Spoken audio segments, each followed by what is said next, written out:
출애굽기 5장 15절에서부터 21절까지의 말씀, 구약성경 87면에 있는 말씀, 제가 이 말씀을 봉독하겠습니다. 이스라엘 자손의 기록원들이 가서 바로에게 호소하여 이르되, 왕은 어찌하여 당신의 종들에게 이같이 하시나이까? 당신의 종들에게 짚을 주지 아니하고 그들이 우리에게 벽돌을 만들라 하나이다.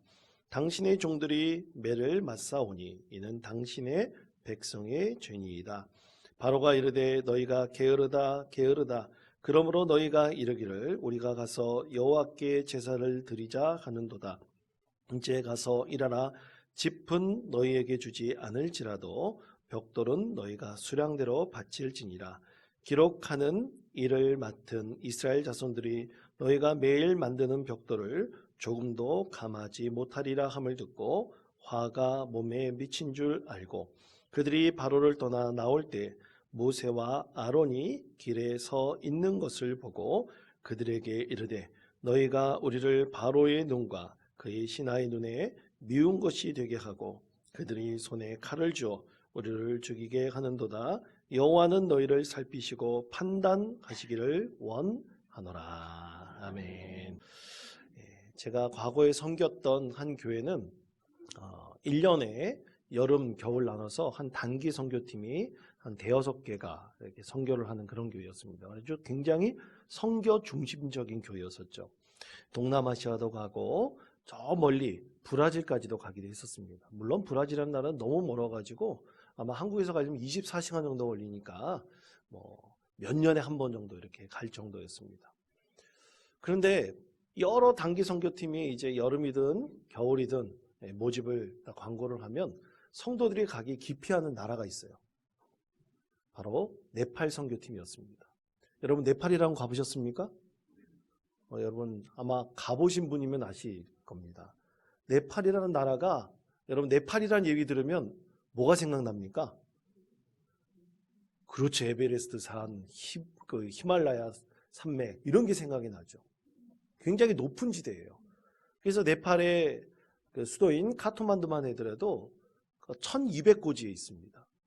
그래서 사람들이, 특히 우리나라 사람들 가잖아요. 올라가면 숨을 헐떡헐떡 댑니다. 그래서 이 네팔 선교팀을 꾸려서 선교를 가려면 아주 강도 높은 훈련을 해요. 한 3개월 전부터 모여가지고 토요일 아침 7시에 선교팀에 모여가지고 그때부터 강행 훈련을 하는데 산에 오르는 훈련을 합니다. 처음에는 낮은 산을 올라요. 그 다음에는 점점 높은 산을 오르고 마지막에는 북한산에 올라가지고요. 아주 그냥 강행군을 합니다. 그러니까 매주 토요일 7시에 모여서 이 산에 오르는 훈련을 받는 게 사실 쉽지 않습니다. 굉장히 어렵습니다. 이렇게 열심히 훈련을 받고 또 다른 선교 훈련도 받고 이제 선교지에 가잖아요. 네팔 선교지에 가지 않습니까? 가면 이 고산병에 걸려가지고 아무것도 못하고 돌아오는 성도도 있습니다. 그만큼 네팔 선교하는 것이 쉽지 않죠. 기간도 굉장히 오래 걸려가지고 한 10일 정도 걸리니까 갔다 오는 시간도 참 길어가지고 쉽게 도전하기 어렵습니다. 그런데도 불구하고 이제 네팔 선교에 가겠다고 공고를 내지 않습니까? 그러면 참 하나님께서 감사하게 그 한 사람도 빠지지 않고 선교팀 숫자가 다 채워지는 은혜를 베풀어 주십니다. 그리고 한번 네팔 선교를 갔다 오지 않습니까? 그러면 그 중에서 마음속에 네팔을 품고 기도하는 성도들이 됩니다. 그래서 그 다음엔 또 가고 싶어하는 성도들이 그 가운데 나타납니다. 그래서 끊이지 않고 계속해서 네팔 선교를 가는 선교팀을 꾸릴 수 있었던 것입니다. 네, 여러분 한번 생각해 보십시오. 3개월 전부터 산에 오르며 선교 훈련을 매주 토요일마다 받는다는 것 결코 쉽지 않습니다.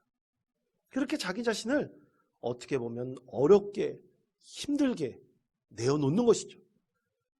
고난 가운데 내던지는 것입니다. 여러분, 이 고난 가운데 내던지는 분명한 이유가 이 선교 훈련과 그리고 선교 가운데 분명히 존재합니다. 그것 때문에 자기 자신을 스스로 고난 가운데 내던지는 것이죠. 여러분, 고난에는 분명히 이유가 있습니다. 우리는 이 고난을 통해서 분명히 이루고자 하는 목적이 있습니다. 그러나 그것이 개인적인 목적이든 아니면 공동체적인 목적이든 간에 분명히 그 가운데 이유가 있습니다. 여러분, 이 고난이 믿음의 사람에게 있어서 하나님을 위한 것이라고 한다면, 하나님께 영광 올려드리고 하나님께 내 모든 것을 올려드리며 하나님의 목적을 이루는 것이라면 여러분, 그 가운데 얼마나 큰 은혜가 있겠습니까? 하나님께서 그 가운데 한 개인이 소망이 아니라 모든 공동체를 통해서 하나님께서 그 공동체를 통해서 영광 받기를 원하시는 분명한 목적이 그 가운데 존재합니다. 그것이 바로 우리에게는 축복의 자리고 은혜의 자리가 될 수가 있습니다. 자, 오늘 말씀에서 자기 스스로를 고난에 던지는 사람들이 있어요. 하나님의 부르심을 받아 그 스스로를 고난에 던진 사람들이 있습니다. 오늘 말씀에서는 두 사람을 말씀하고 있는데 그 사람은 바로 모세와 아론입니다. 오늘 말씀에서 모세와 아론은 자기 자신을 스스로 고난 속에 던졌습니다. 그러나 이것은 자기를 위한 것이 아닙니다. 오직 하나님의 뜻을 위해서, 하나님의 목적을 위해서였습니다. 자, 모세 아론은 하나님의 뜻을 받들어 당당하게 애굽의 바로왕 앞에 가서 이렇게 하나님의 메시지를 전하였습니다. 자, 출애굽기 5장 1절의 말씀인데 우리가 읽지 않은 말씀입니다. 화면에 있는 말씀을 다 같이 한 목소리로 읽겠습니다. 그 후에 모세와 아론이 바로에게 가서 이르되 이스라엘의 하나님 여호와께서 이렇게 말씀하시기를 내 백성을 보내라. 내 앞에 절기를 지킬 것이니라 하셨나이다. 아멘. 자, 첫 번째 메시지를 전하죠. 당당하게 나가서 애굽의 바로왕에게 전했습니다. 내 백성을 내보내십시오. 하나님께서 말씀하셨습니다. 아주 과감하게 그렇게 하나님의 메시지를 전하였습니다. 그런데 출애굽기 5장 2절 말씀에 보면 그때 바로왕이 뭐라고 대답하냐면 나는 여호와를 알지 못하니 이스라엘을 보내지 아니하리니. 그는 그렇게 말합니다. 내가 여호와를 알지 못하는데 누가 여호와가 나에게 말해서 명령해서 내 백성을 내보내라고 하느냐? 난 도저히 그럴 수 없다. 바로왕이 아주 강하게 얘기했죠. 그렇게 모세 아론에게 강하게 답을 줬습니다. 여러분, 이렇게 바로왕이 강하게 답했을 때 그 다음에 모세 아론이 이렇게 두 번째 하나님의 메시지를 전했습니다. 자, 출애굽기 5장 3절의 말씀입니다. 5장 3절 말씀 우리 다 같이 한 목소리 읽겠습니다. 그들이 이르되 히브리인의 하나님이 우리에게 나타나셨은즉 우리가 광야로 사흘길쯤 가서 우리 하나님 여호와께 제사를 드리러 가오니 가도록 허락하소서. 여호와께서 전염병이나 칼로 우리를 치실까 두려워하나이다. 아멘. 자, 메시지를 보면 완전히 사뭇 달라졌어요. 굉장히 쪼그라들었습니다. 하나님께서 우리 백성들 가지고 사흘길쯤 가서 예배하고 그러라고 말씀하십니다. 만약 그렇지 않다면 우리 백성에게 전염병이 임하고 칼로 하나님께서 우리를 치실 것입니다. 그렇게 말하고 있습니다. 다소 메시지가 굉장히 누그러졌어요. 쪼그라졌습니다. 그 이유가 무엇일까요? 두려웠기 때문이죠. 아무리 하나님의 메시지를 듣고 담대하게 내 백성을 내보내십시오 라고 말했다 할지라도 바로 왕이라는 애굽 왕 앞에서는 너무나 무섭고 두려웠던 것입니다. 여러분, 사람이 자기 혼자 고생하고 자기 혼자 고난 가운데 놓인다 그러면 그래도 자기 스스로를 내던지고 견딜 수가 있을 거예요. 그런데 여러분, 지금 모세와 아론은 누굽니까? 이스라엘 백성들을 대표해서 나갔어요. 백성들을 대표해서 바로 왕 앞에 가서 하나님의 메시지를 전합니다. 엄청난 부담감이 있죠. 엄청나게 큰 어려움이 분명히 그 가운데 있습니다. 자칫 잘못하면 민족의 운명 자체가 바뀔 수도 있죠.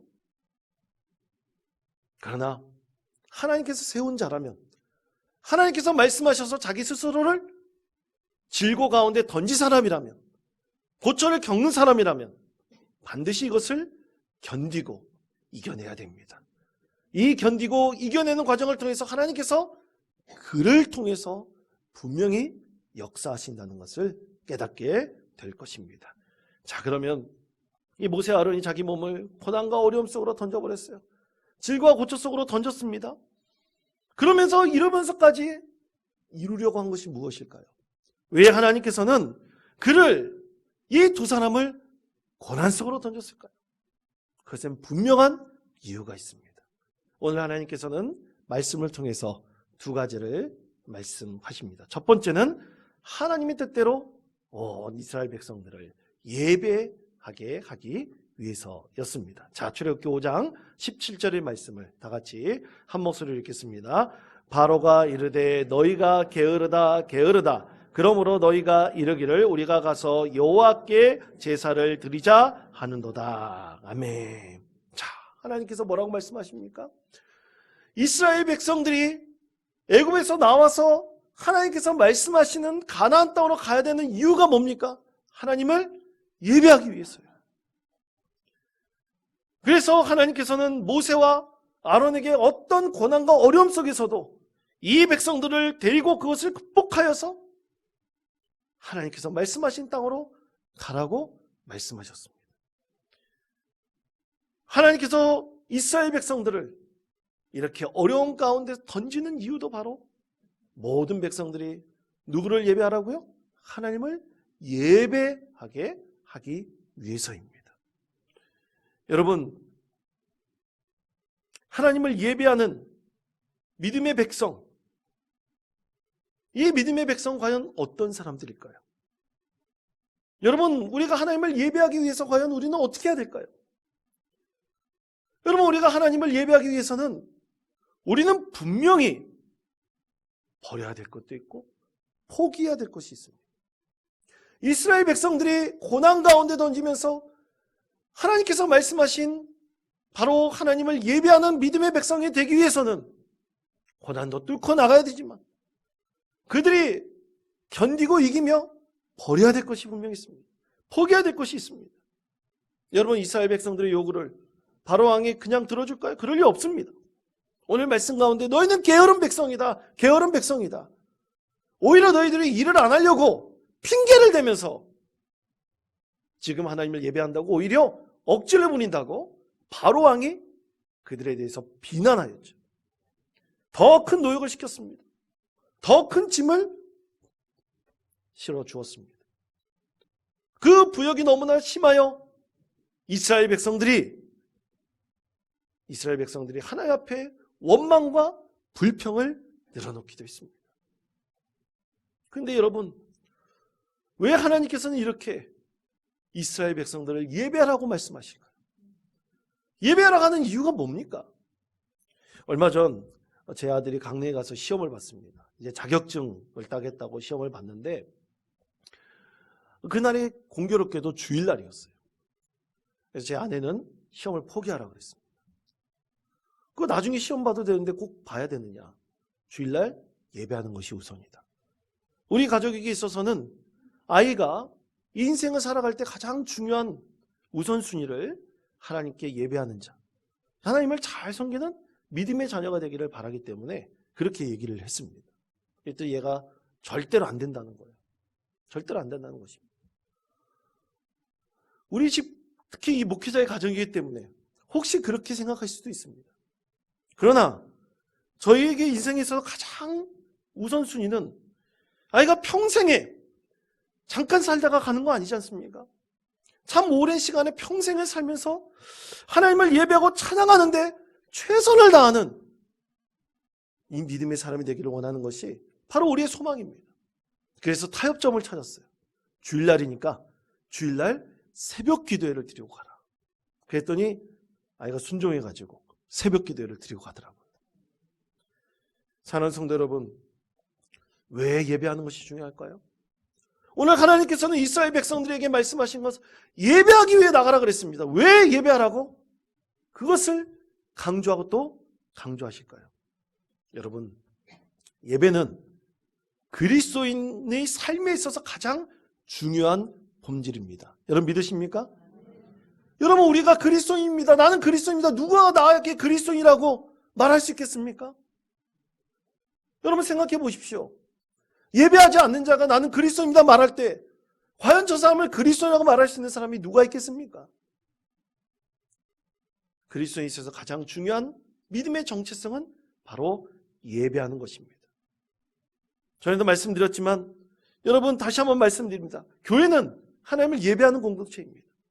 내가 예배하지 않고서 하나님 나는 그리스도입니다 말할 수 없습니다. 다른 사람에게 나는 그리스도인이라고 자랑할 수도 없습니다. 오직 이스라엘 백성들이 이스라엘 하나님을 섬기는 백성이 되는 가장 중요한 이유는 하나님을 예배하는 백성들이 될 때입니다. 그렇게 하나님을 예배하는 백성들이 될 때 어떠한 고난과 역경이 있더라도 하나님을 예배하면서 그것을 이겨낼 수 있는 이스라엘이라는 이름을 가진 하나님의 백성이 될 수 있는 것입니다. 여러분, 어떤 어려움이 있더라도 우리가 그리스도이라는 정체성을 발견하고 세우기 위해 우리가 하나님을 예배하는 것에 가장 중심을 두는 저와 여러분 되시기를 축복합니다. 과거에 아주 오래전입니다. 아주 오래전에 이제 새벽 기도를 드리고 가끔 방문하여 아침 식사를 했던 한 식당이 있습니다. 해장국 하는 집이었었는데요. 이제 새벽 기도를 드리고 이제 집에 들어가지 않고 교회에 남아서 할 일이 있을 때 가끔 들려서 거기서 식사를 했어요. 근데 거기 갈 때 보면 그 문 입구에다가 주일은 쉽니다. 항상 이렇게 붙여놨습니다. 그래서 이분은 그리스도인인가 보구나. 그리스도인 대부분 주일날 쉬는 분들이 많기 때문이죠. 어느 날 이제 새벽 기도에 마치고 가게 됐습니다. 가서 식사를 하려고 그러는데 다른 손님들 한 사람도 없고 저만 있었어요. 그래서 들어가서 몇 번 방문했으니까 이 주인이 또 반가운 눈치를 하더라고요. 그래서 제 소개를 했죠. 가까운 교회 섬기는 목사인데 식사하러 왔다고. 그러면서 이제 식사를 하면서 참 우연찮게 이 주인과 식당 주인과 대화를 하게 되었습니다. 대화를 하는데 식당 주인은 자기는 모태신앙은 아닌데 한 30년 전에 누가 부흥회가 있어가지고 근처에 교회 부흥회 있어서 부흥회 가자 그래가지고 그냥 뭐 가자 그래서 갔는데 그곳에서 이분이 너무나 큰 은혜를 받은 거예요. 자기는 예수님에 대해서도 모르고 교회 생활, 신앙생활 뭐 아무것도 모르지만 그 은혜 받은 것이 너무나 컸습니다. 그래서 그때부터 나는 예수님을 믿겠다. 그렇게 결단하고 교회에 등록하고 그때부터 신앙생활을 열심히 하셨습니다. 그렇게 은혜를 사모했죠. 그러다가 식당을 열게 되었는데 이 식당을 열면서 목사님 초청해서 개업 예배 드리고 목사님께 이 식당 이름도 또 지어달라 그러고 그런데 그때 하나님께서 감동을 주셨대요. 하나님 제가 주일에 꼭 예배를 빠지지 않겠습니다. 꼭 주일 성수하겠습니다. 그렇게 하나님께서 감동을 주셨대요. 그래서 그 감동을 가지고 이제 주일 성수를 지키는데 예배를 드리는데 옆집에 보면 주일날 아주 대거 많은 사람들 손님이 북적북적 되는 것입니다. 또 매출도 떨어지는 거예요. 그런데 참 마음에 유혹이 있죠. 내가 잘못 하나님께 약속한 건가? 내가 잘못 생각한 건가? 이런 유혹들이 끊임없이 일어났습니다. 그렇게 보낸 세월이 30년이라는 세월이 흘러 지났어요. 그래서 제 앞에서 고백하는 것이 그 30년 동안 주일에 문을 닫고 주일 성수하며 예배하는 것 그럴 때 참 어려움도 있었지만 또 여러 가지 곤란도 있었지만 그 모든 것들을 다 견디고 이기고 또 그 가운데 나갈 때 하나님께서 참 많은 은혜를 베풀어 주셨다. 하나님께서 어려움도 고난도 믿음으로 다 이기게 해주셨다라는 것을 간증을 하시더라고요. 그때 제가 식사하면서 큰 은혜를 제가 오히려 받게 되었습니다. 사랑하는 성도 여러분, 그리스도인이라는 정체성은 뭐 할 때 생기는 것입니까? 예배할 때 생기는 것입니다. 예배하지 않고서는 우린 그리스도인이라고 말할 수 없습니다. 하나님께서 이스라엘 백성들에게 내 백성을 내보내라, 바로에게 과감하게 말하라고 전하라고 했던 그 첫 번째 이유는 이스라엘 백성들이 하나님을 예배하는 백성이 되게 하기 위해서였던 것입니다. 그러므로 사랑하는 성도 여러분, 우리는 하나님의 뜻대로 분명히 하나님을 예배하는 자여야 됩니다. 그것이 바로 그리스도인이라는 믿음의 정체성을 우리가 분명히 할 수 있는 가장 첫 번째 이유가 됩니다. 두 번째는 하나님의 뜻대로 우리는 더욱더 하나님을 의지하기 위해서입니다. 자, 출애굽기 5장 19절에서부터 21절까지의 말씀을 다 같이 한 목소리로 읽겠습니다. 기록하는 일을 맡은 이스라엘 자손들이 너희가 매일 만드는 벽돌을 조금도 감하지 못하리라 함을 듣고 줄 알고 그들이 바로를 떠나 나올 때에 모세와 아론이 길에 서 있는 것을 보고 그들에게 이르되 내가 우리를 바로의 눈과 그의 신하의 눈에 미운 것이 되게 하고 그들이 손에 칼을 주어 우리를 죽이게 하는도다. 여호와는 너희를 살피시고 판단하시기를 원하노라. 아멘. 자, 여러분, 사람이 어려움에 처하면 아무리 단단한 공동체랄지라도 그 가운데 분열의 틈이 생기기 마련입니다. 그런데 이스라엘 백성들을 보십시오. 400년 동안 하나님을 제대로 예배하지 못했던 이스라엘 백성들이에요. 그런데 하나님께서 모세를 부르시고 아론을 부르셔서 그들에게 하나님께서 말씀을 하시고 또 이스라엘 장로들을 다 모아가지고 하나님 메시지를 전하면서 하나님께서 기적을 보여주셨죠.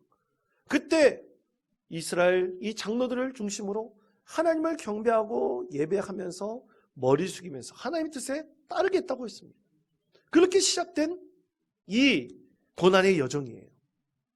어려움의 시작입니다. 그런데 바로 앞에 겁을 먹었죠. 큰 노역이 그들 가운데 더 떨어지게 되었습니다. 그래서 백성들 스스로 무너져 버렸어요. 여러분, 고난 가운데 가장 아픈 것이 바로 이런 것입니다. 사람이 힘들면 아무리 좋은 목표가 있고 또 무엇이 우리에게 얻어진다 하더라도 그것은 지금이 아니라 나중에 얻어지는 거예요. 그러니까 순간 어려움 때문에 포기해버립니다. 계속 해나가기 힘듭니다. 그래서 타협을 하죠. 여태까지 잘 살았는데 뭘 그렇게 하나. 지금까지도 잘 해왔는데 뭘 그렇게 고생을 해야 되나. 그런 생각이 들게 됩니다. 보통 사람들이 갖는 마음이죠. 이때 이스라엘 백성이 하나님께서 이렇게 말씀하셨습니다. 자, 출애굽기 6장 1절의 말씀입니다. 화면에 있는 말씀 다 같이 한 목소리 읽겠습니다.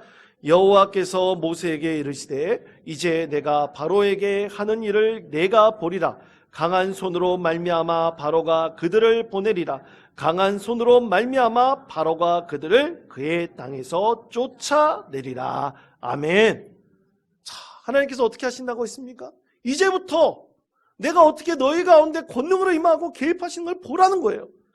출애굽기 6장 1절 말씀 마지막 부분에 보면 바로가 그들을 그의 땅에서 쫓아내다 그랬어. 아예 쫓아낸다 그랬습니다. 보내는 게 아니라 어떻게 한다고요? 쫓아내버린다. 징글징글한 거죠. 그만큼 하나님께서 큰 권능으로 임하시겠다고 약속하셨습니다. 근데 여러분, 이 약속을 듣고 사람들이 쉽게 믿을 수 있습니까? 과연 믿을 수 있습니까? 하나님을 전적으로 의지하지 않고서는 믿을 수 없습니다. 그럼 여러분, 하나님을 의지하는 방법이 뭡니까? 우리의 마음의 모든 것을 하나님께 구하며 기도하는 거예요. 내 자신의 부족함을 알고 기도하는 것입니다. 내 자신의 연약함을 알고 하나님께 기도하는 거예요. 그럴 때 하나님께서 오늘 이스라엘 백성들에게 약속하신 그대로 권능으로 임할 것입니다. 한 스텝 한 스텝 권능으로 임할 거예요. 그러면 점점 그 하나님의 권능을 보는 사람들은 달라지겠죠. 달라집니다. 하나님께서 이렇게 역사하시는구나. 하나님께서 우리 가운데 함께 하시는구나. 하나님께서 권능을 임하셔서 저 무도한 애굽을 무너뜨리시는구나. 확신하게 됩니다. 근데 여러분, 중요한 것이 바로 여기입니다. 기도하지 않는 자는 절대로 그것을 볼 수가 없습니다. 깨달을 수가 없습니다. 하나님을 믿고 의지할 수 없습니다. 절대로 하나님께서 권능으로 임하시더라도 아니, 이것은 그냥 우연히 일어난 거야. 내 능력으로 된 거야. 그렇게 치부해버립니다. 그러나 믿음을 가지고 하나님을 의지하며 기도하는 자에게는 반드시 이것은 하나님의 권능으로 임하신 것입니다. 하나님께서 우리를 통해서 역사하신 것입니다를 분명히 깨닫고 보게 될 것입니다. 이것이 바로 하나님을 의지하는 자에게 주시는 하나님의 축복인 것입니다. 여러분, 한 청년의 간증이 있어요. 제가 큐티를 하다 보니까 한 청년이 이런 간증이 있더라고요. 모태신앙이었던 이 청년은 부모로부터 철저히 신앙교육을 받았습니다. 주일날은 항상 깨끗한 옷을 입고 갔어요. 새 옷을 입고 갔어요. 그렇게 철저하게 신앙교육을 받았어요. 그런 이 청년이 자라나면서 하나님께서는 살아계신다는 것을 분명히 알았지만 하나님께서 어떤 분이신지, 하나님께서 정말 나에게 어떤 은혜를 베푸신지 그걸 깨닫지 못했습니다. 하나님에 대해서 살아계신다는 것은 알았지만 잘 알지 못했죠. 그러다가 좋은 대학 나오고 또 여러 스펙도 잘 쌓아가지고 이 청년이 대학 다닐 때 아주 망아지처럼 그렇게 살았습니다. 이제 교회도 잘 다니지 않고 그렇게 됐죠. 그러다가 좋은 직장에 들어갔어요. 근데 아니나 다를까 이 직장에 들어가자마자 좀 지나서 큰 대기업에 합병이 돼버린 바람에 그만 공고사직을 당했습니다. 젊은 사람이 공고사직을 당했어요. 너무나 낙심했습니다. 그때 부모님이 이 청년에게 그러지 말고 하나님의 분명하신 뜻이 있을 것이다. 그러니 선교 훈련을 좀 받아보라. 그래서 선교단체 가서 1년 동안 선교 훈련을 받으라고 권면을 했어요. 또 자기 남동생은 형은 예배부터 회복해야 돼. 매주일 꼭 주님 앞에 나와서 예배해. 그렇게 권면을 했어요. 그래서 부모님과 동생의 얘기를 듣고 자기가 회개하는 마음으로 그래 1년 동안 한번 선교단체에 들어가서 선교 훈련을 받아보자. 그래서 선교 훈련을 떠났습니다. 1년이 다 되고 돌아왔어요. 이렇게 내가 하나님을 예배하고 또 내가 선교 훈련을 받아왔으니 하나님께서 나에게 복을 주실 거야. 그런 생각하면서 여러 번 이 직장 취직하는데 도전을 해봤어요. 그런데 계속 떨어지는 거예요. 쉽게 취직할 수 없었습니다. 꽤 오랜 시간 동안 이 백수로 지내게 되었어요. 그러다가 만족스럽지 않지만 어떤 한 회사에 취직하게 되었습니다. 취직하게 됐는데 열심히 일하려고 그러는데 상사하고 부딪히죠. 같이 동기 입사한 이 동기들하고도 자꾸만 부딪히면서 자기를 무시당하는 것 같은 그런 생각이 드는 거예요. 너무나 힘들었습니다. 공동체에 들어가서 기도하면서 이것을 나누면서 하나님 왜 나에게 이런 어려움을 주십니까? 고난을 주십니까? 하나님께 기도하면서 자기 자신을 돌아보게 되었죠. 그때 하나님께 주신 마음은 이것이셨습니다. 내가 하나님께서 너무나 기복적으로 믿고 있었구나. 내가 정말 하나님을 알지 못했구나 라는 것을 회개하게 될 때 갑자기 그의 심령 가운데서 하나님을 전적으로 믿고 의지한다는 것이 무엇인지, 하나님을 아는 것이 무엇인지 이상하게 신비롭게 놀랍게 그것을 깨닫게 되었습니다. 그래서 한량없는 기쁨이 그의 심령 가운데 몰려든 것을 깨닫게 되었습니다. 이 청년이 많은 공고한 시간을 지난 다음 드디어 하나님께서 어떤 분이신지, 진짜 하나님을 의지하는 것이 무엇인지 깨닫게 되었던 것이죠. 그래서 기도 제목에 이렇게 삼았습니다. 이제 하나님 원망과 불평보다 감사하는 마음을 주시옵소서. 나를 괴롭히고 힘들게 하는 저 입사 동기들을 위해서 기도할 수 있는 마음을 주시옵소서. 하나님께 이렇게 기도하였다고 간증했습니다. 사랑하는 성도 여러분, 이스라엘 백성들이 원망할 사람이 누굽니까? 모세와 아론이겠죠. 그러나 그 가운데 하나님께서 말씀하시는 것을 보십시오. 원망하는 모세와 아론을 통해서 하나님께서 말씀하시는 것이 뭡니까? 권능으로 너희 가운데 임할 것이다. 이제 보라! 하나님께서 너희들 가운데 임하실 것이고 저 애굽의 바로왕이 징글징글해서 어떻게 하겠다고 너희를 너희 땅에서 그의 땅에서 쫓아낼 것이다 그랬어요. 사랑하는 성도 여러분, 그렇습니다. 고난 가운데서 반드시 이유가 있습니다. 이 고난 가운데 하나님께서 나에게 원하시는 것이 무엇인지를 여러분 예배하시며 기도하시며 더욱더 하나님을 의지해 보시기를 바랍니다.